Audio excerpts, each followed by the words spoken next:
Hey guys, I'm finally back home, and you know what that means.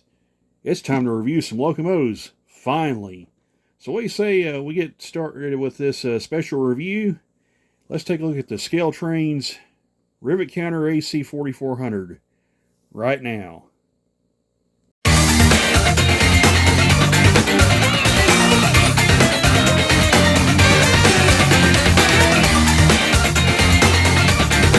Alright guys, what do you say we start taking a look at this locomotive here? Just real quick about the box. It's usual Scaletrains Rivet counter box, nice sturdy cardboard box. Locomotive inside rests inside a protective clamshell, and I'll lift the lid off right quick where you can see that. So just give me just a second here. We'll undo that. Of course, you got your manual right here that shows you everything on how to operate it and everything. So we'll open that up. Of course, you got your CV list right here, and your volume settings. In fact, let me turn that light on where you can see that. There we go. So yeah, you can kind of see that a little better right there. So that's your volume settings for your sound, and your CVs to adjust it right here. Of course, tells you about how to correctly handle the model without damaging it, removing it from the package, and all that sort of good stuff. And of course, you get basic programming notes and everything. Of course, there's your functions right there on this page where my thumb's at. So yeah, slide that up real slow where you guys can read that, and if you guys need to pause any of that, you can. There is a lot there. 31 functions. So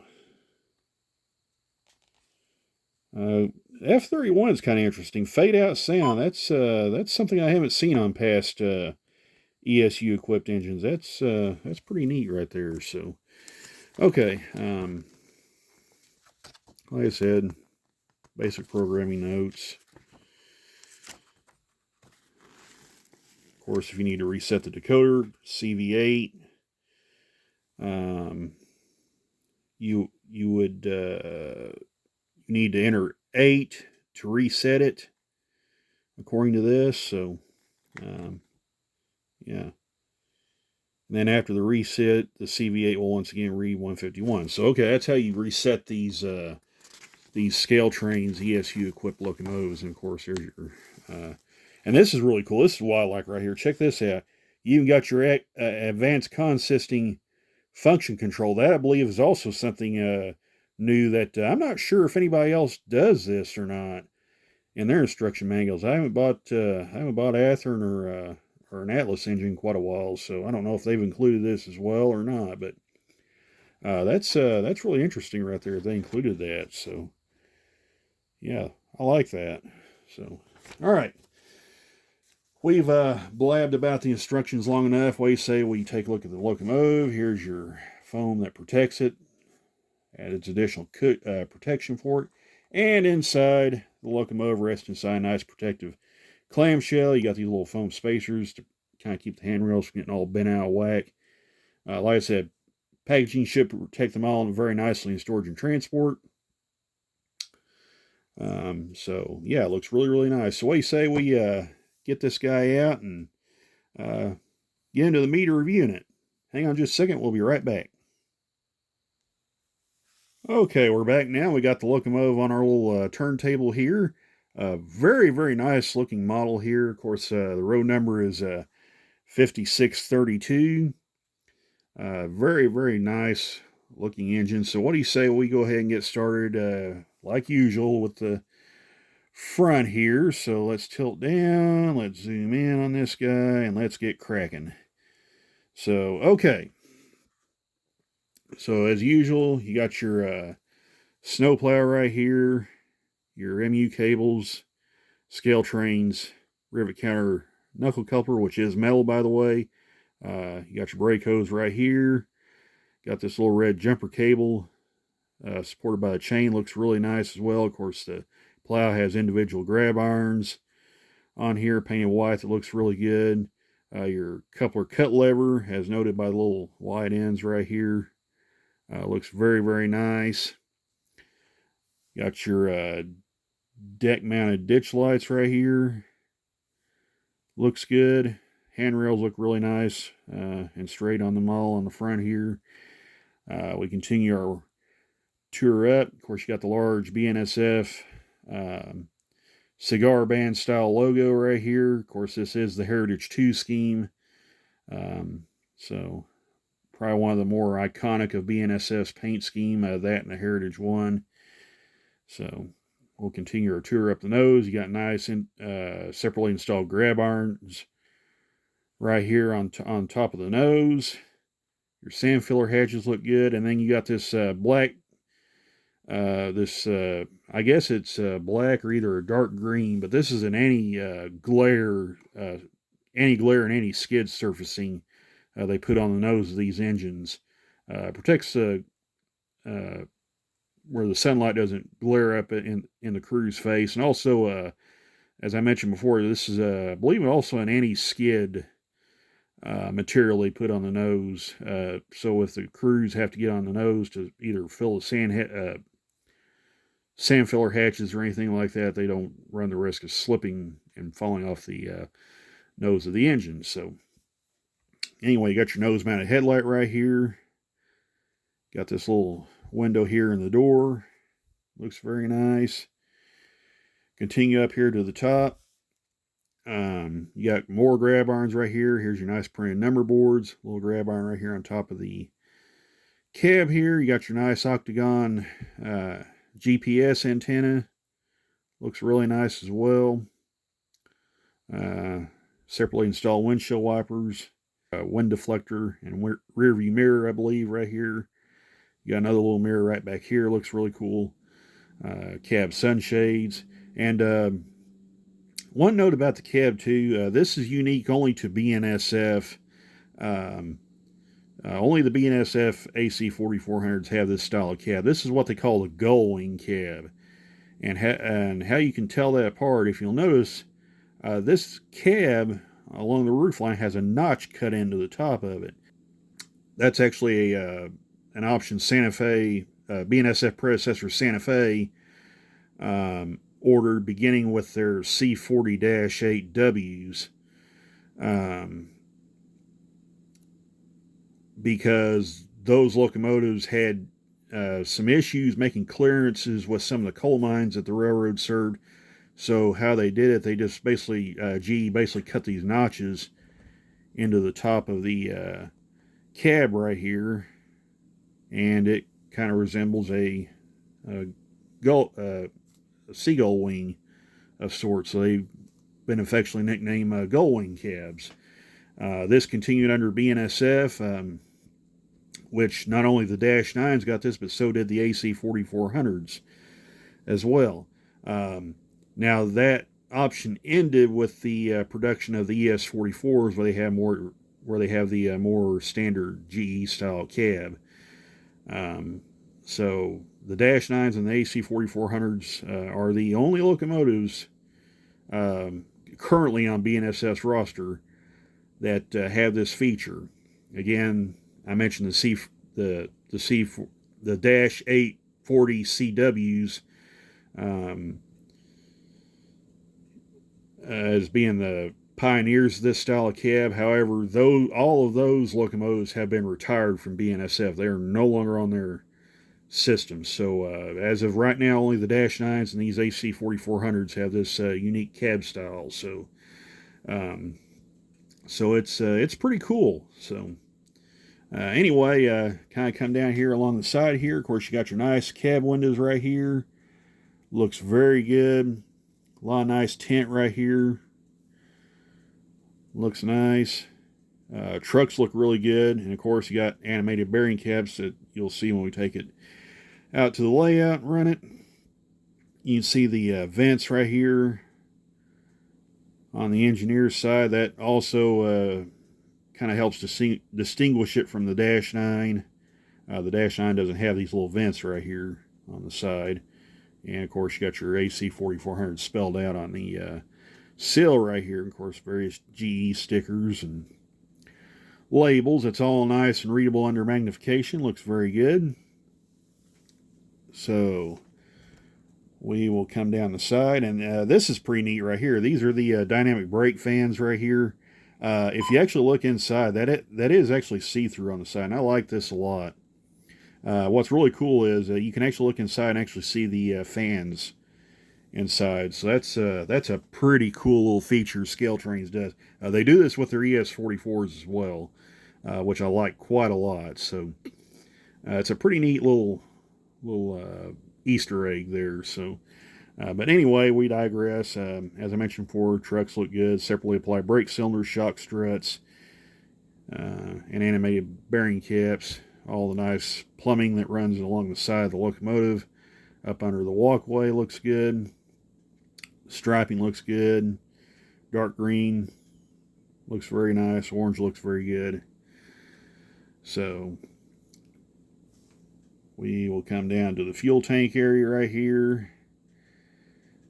Of course, you got nice fuel filler hatch right here.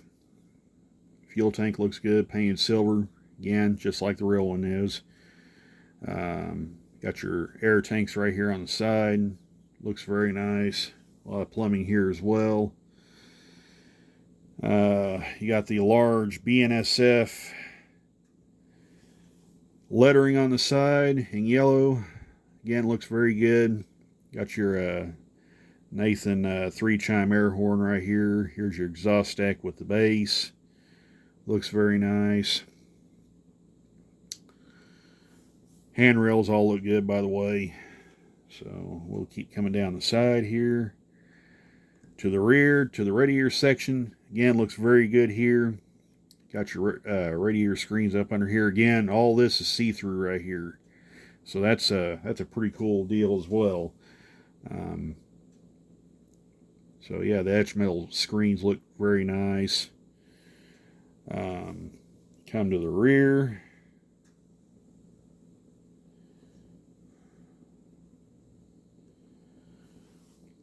So there's your rear headlight, looks very good. I'll zoom in just a little bit further where you can see that a little better. There's your rear headlight, looks very good right there. Of course, your road numbers right here. Here's the BNSF, the old BNSF logo, the Santa Fe style circle cross logo. I always like this particular logo of BNSF. So yeah, it's pretty neat. So again, rear handrails look very nice. Here's your jumper cable. Again, on the rear looks good. Maybe a little bit more difficult to see, but there's your rear MU cables right there. Looks very good. Brake hose runs down there. I'll try to slide that forward where you guys can see that better. There you go. There's the air hose right there. Again, Scaletrains metal coupler right there. You got your spare knuckle holders right here with the spare knuckles inside. Looks nice. And we'll come around to the other side. Again, looks really good here. Again, see-through radiator screens right here. Brake wheel, separately apply again. All lettering appears to be readable under magnification. Rear truck detail again looks really nice. Now, with the chain on this engine, this is actually not a real chain. This is actually a what we call a fake chain, which is basically a molded plastic chain instead of actual chain that I think Intermountain uses on theirs. But that is so, and also it has a split right in here about where my screwdriver's at. And that is so this locomotive can be serviced a little easier. Kind of one of the downsides of the Intermountain locomotives is because the fact they use a real chain, it does make it a little more involved to get the body off of them. With the Scaletrains engines, it actually, this fake chain, having that little separation right up in here, that actually allows the user to remove the body at least a little bit easier. So a little more maintenance friendly, but you know, some people will probably give up the maintenance friendlier model for a actual chain. But me personally, I like to make things as easy on myself as possible, so I do like the fact that that they do include that. It is at least a little bit easier, even if it's not quite as realistic as some others. But anyway, we digress. Um, Again, fuel tank details look really good on this side too. There's your fuel filler neck right there, and this is kind of one of the big spotting features of the AC4400s. This giant electrical box right here. Um, this is what houses all the electrical stuff for the AC traction motors, and to compare that with the Dash 9, the Dash 9 only has an air conditioning unit back here on this side of the cab, as opposed to this on the AC4400. Interestingly enough, the AC unit is not anywhere in this area. In fact, the AC unit is actually right here under the cab. You see this little green vent right here? That is actually where the AC unit is on this locomotive. So, yeah, just FYI, on the Dash 9, your AC unit will be back here where this giant electrical box is. But on the AC4400, your air conditioning unit is actually right here under where the crew sits. So just a neat little tidbit right there. But yeah, anyway, all this looks really good here. The windows even have some nice tinting to them too, as I did forget to mention that. But yeah, really cool engine from Scaletrains. Really like this one a lot. But as the old saying goes, looks will only get you so far. What do you say we see how this thing sounds and runs? So hang on just a second. We will head out to the layout for the first time in forever and try this sucker out. So hang on just a second. We'll be right back. Okay, real quick, one thing I did forget to point out in the review before we get ready to test this thing. Check out the wheels on this thing. Yes, those are painted wheels from the factory, painted in a rust color. That is really cool. That's something that Scaletrains is doing on all their Rivet counter engines now, as well as the museum quality. So that's a really cool and very nice touch that is going on right there. So, okay, like I said, I just forgot to mention that in the review. So, what do you say we fire this thing up and see how it sounds? Hang on just a second. We'll be right back. All right, guys, we're finally back out the layout. We're ready to fire this thing up, so I'm going to plug the controller in, and everybody cross your fingers, hope this thing's still actually operational. So, here we go. So, okay, we're plugged in, and I'm going to hit Loco 3, because that's the address. Well, it moves, so that's a good sign.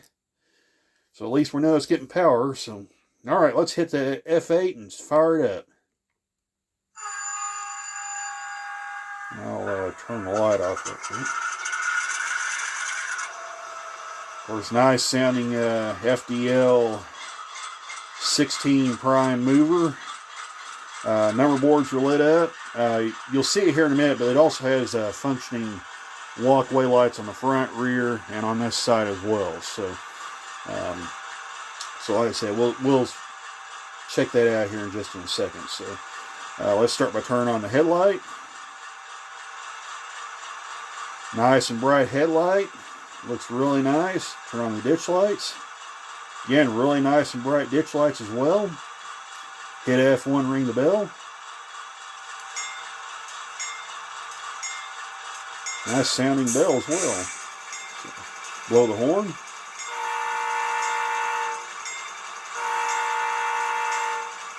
Horn's got nice volume on there. So what do you say we take this thing forward?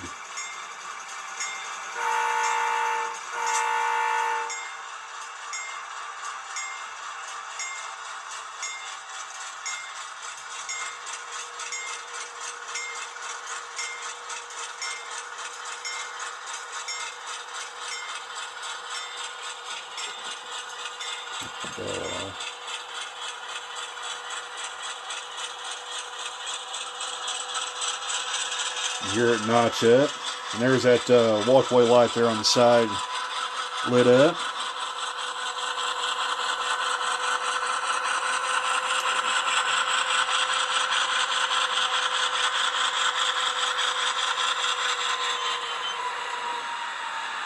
Very nice brake squeal effect right there. And also you can see the rear walkway light lit up as well. So let's put this thing in reverse. Like the air pump sound coming on. That's a very nice custom, very nice volume. So again, rear headlights very nice and bright. So let's go ahead and back this thing up.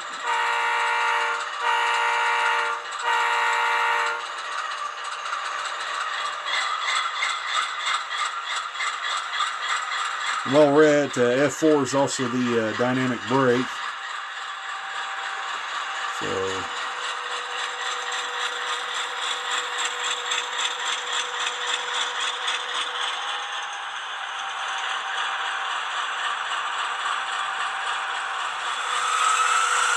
yeah, there's the dynamic brake sound.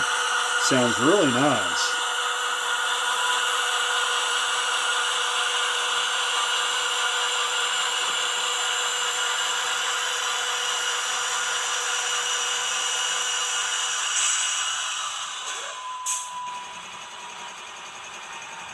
I like the air compressor sound. That's a lot better than it used to be on these engines. It's a lot more realistic sounding. So I like that quite a bit.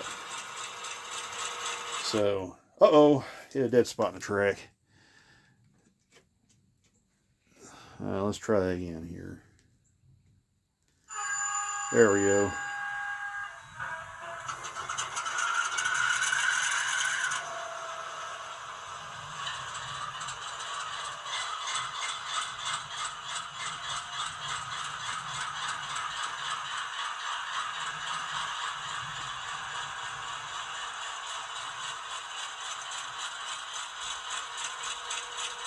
Yeah, there we go. Apparently I've got a little dead spot right here on this straight section. I may have to get in there and start cleaning stuff again, but that'll happen after I clean this front porch off. But anyway, yeah, there's a look at this engine. And one other cool feature I'm going to show you guys, for those that don't know some little nuances of this ESU decoder. I'm going to hit F9 on this on the control, and what this is what they call drive hold. So what this feature does, it allows you to change the engine RPMs independent of the train speed, so you can better simulate the train under a heavy load going up the grade. So what I'm going to do, I'm going to hit F9, and we're going to take this thing all the way to full throttle. So you'll hear it rev up here in just in a second.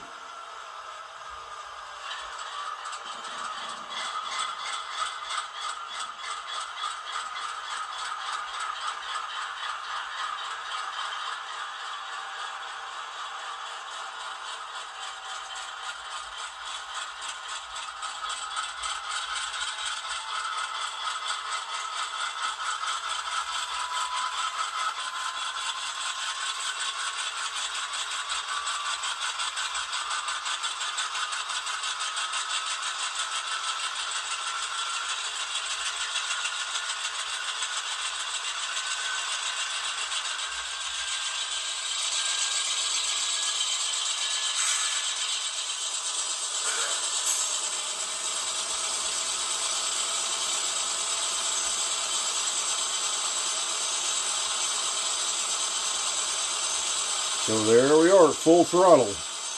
That's basically notch 8 on this engine. So, yeah, it sounds really, really good. So, all right, we'll go ahead and take this thing back down to 0. You'll hear it start to notch down.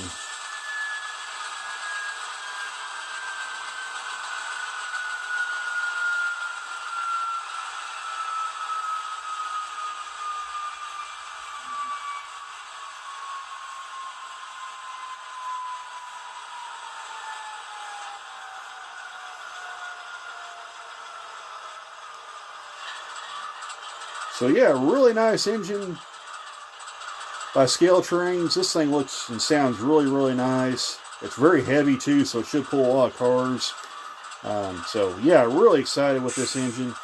We got, of course, 2 more to review. Not 2 more AC4400s, but 2 more Scaletrains engines. Those will be the C39-8s. That's going to be a fun review, especially if you want to see the difference between Norfolk Southern and Conrail. That's going to be a fun one. So, all right, guys, I'll take a look at this AC4400 from Scaletrains. Hope you guys enjoyed it. We'll leave you with a run by. Take care, all. Bye for now.